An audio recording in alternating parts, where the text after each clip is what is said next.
যে বিশাল কৰ্মী সভা অনুষ্ঠিত হ'ল কি ক'ব ৰাইজক কি ক'ব হয় আজি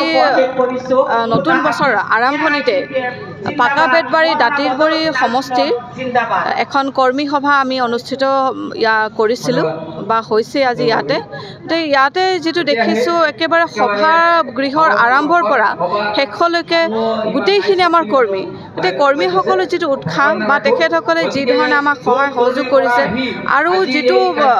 সকলোৱে ভাবিছিলে বা বিশেষকৈ কংগ্ৰেছ কৰ্মীসকলে যে UDF শেষ হৈ গ'ল সেইটো আজিৰ সভাই সেইটো তাৰ বিপৰীত প্ৰতিচ্ছবি এখন দাঙি ধৰিছে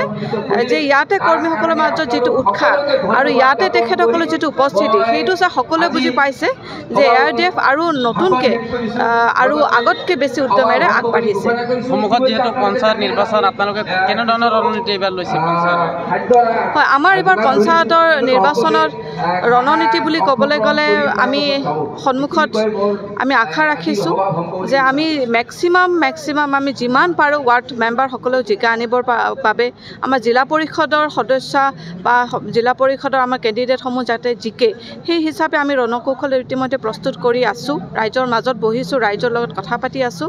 এতিয়া আশা ৰাখিছোঁ ৰাইজে আমাক আশীৰ্বাদ দিব আৰু আমি যিমান পাৰোঁ সিমানখিনি ৱাৰ্ড মেম্বাৰৰ পৰা আদি কৰি জিলা পৰিষদৰ সদস্যলৈকে জিকাবলৈ চেষ্টা কৰিম চাৰিখনকৈ জিলা পৰিষদ আছে ক'ত আপোনালোকৰ সাংগঠনিক বৰ্তমান বেছি আছে ক'ত সক্ষম হ'ব বুলি কি আশা লৈছে চাৰিখন যিহেতু আছে চাৰিখনৰ ভিতৰত আমি আশা কৰা ধৰণে তিনিখনত আমাৰ এতিয়া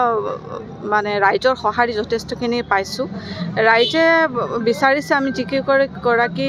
আমাৰ প্ৰাৰ্থী প্ৰত্যাশী আছে তেখেতসকলক ৰাইজৰ আশীৰ্বাদ বিচাৰি ফুৰিছে আৰু এই ক্ষেত্ৰত ৰাইজৰ ফালৰ পৰা যথেষ্ট সঁহাৰি আমি পাইছোঁ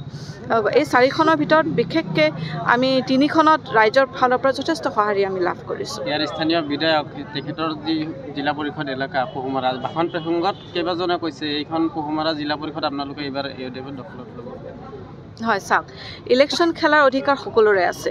নিৰ্বাচনত প্ৰতিযোগিতা কৰা কোনোবা এটা পঞ্চায়তত কোনোবা এখন জিলা পৰিষদত সেই জিলা পৰিষদৰ এলেকাৰ ভিতৰত এজন বিধায়ক থাকিল বুলি যে অন্য কোনো কেণ্ডিডেট তাত প্ৰতিদ্বন্দ্বিতা কৰিব নোৱাৰে সেইটো হ'ব নালাগে গতিকে আমি ইয়াতে নিশ্চিতভাৱে যদিও বিধায়কৰ নিজা জিলা পৰিষদ হয় আমি নিশ্চয়কৈ আমি ইয়াতে আমি আগবঢ়াম সমষ্টিৰ আমাৰ UDF দলৰ ফালৰ পৰা আৰু ৰাইজৰ ফালৰ পৰা যথেষ্ট সঁহাৰি আমি লাভ কৰিছোঁ পঞ্চায়ত নিৰ্বাচন আকৌ এবাৰ কৰিব প্ৰশ্নটো এইটো পঞ্চায়ত নিৰ্বাচনত ছেমি ফাইনেল বুলি বহুতে কৈছে গতিকে বিধানসভাৰ যিটো 26ৰ নিৰ্বাচন কেনেধৰণৰ প্ৰস্তুতি লৈছে ভাবে এতিয়া 2026 একচুৱেলি ক'বলৈ গ'লে এতিয়া বহু দূৰ গতিকে আমাৰ প্ৰধান সন্মুখত আৰু যিটো লক্ষ্য সেইটো হ'ল আমাৰ এইবাৰৰ 2050 পঞ্চায়তৰ নিৰ্বাচন এতিয়া আমি সকলো কৰ্মীকে আহ্বান জনাইছোঁ তেখেতসকলে যেন ভালকৈ কাম কৰে কাৰণ 2026ৰ নিৰ্বাচনকৈ যথেষ্ট দূৰ আছে আমি পঞ্চায়ত নিৰ্বাচন জয়ী হ'ব পাৰিলেহে 2026ৰ কথা আমি আৰু ভালকৈ চিন্তা কৰিব পাৰোঁ নহ'লে হয়তো 2026ৰ যুঁজখন আৰু আমাৰ বাবে কষ্ট কৰিব শেহতীয়াকৈ আমি দেখিছোঁ ৰাইজৰ দলে কিন্তু পাকা বেতবাৰীত খোপনি পাতিছে কেনেধৰণে আপোনালোকে ক্ষতি কৰিব নে আপোনালোক লাভান্বিত হ'ব তাৰ ৰাইজৰ দলক আমি ফেক্টৰ হিচাপে ভবা নাই কাৰণ ৰাইজৰ দলৰ সভাপতিৰ পৰা আদি কৰি ৰাইজৰ দলৰ কৰ্মীসকল যি ধৰণে কাম কাজ কৰি আছে বা অল অসমৰ ভিত্তিতো আমি দেখি আছোঁ গতিকে আমাৰ যিখিনি মাইনৰিটি এলেকা আছে বা আমাৰ একচুৱেলি আমাৰ মাইনৰিটি জাতিৰ বাবে তেখেতসকলে কিবা যে কৰিব তাত কোনো আশা দেখা নাই গতিকে আমি তেখেতসকলক ফেক্টৰ বুলি ভবা নাই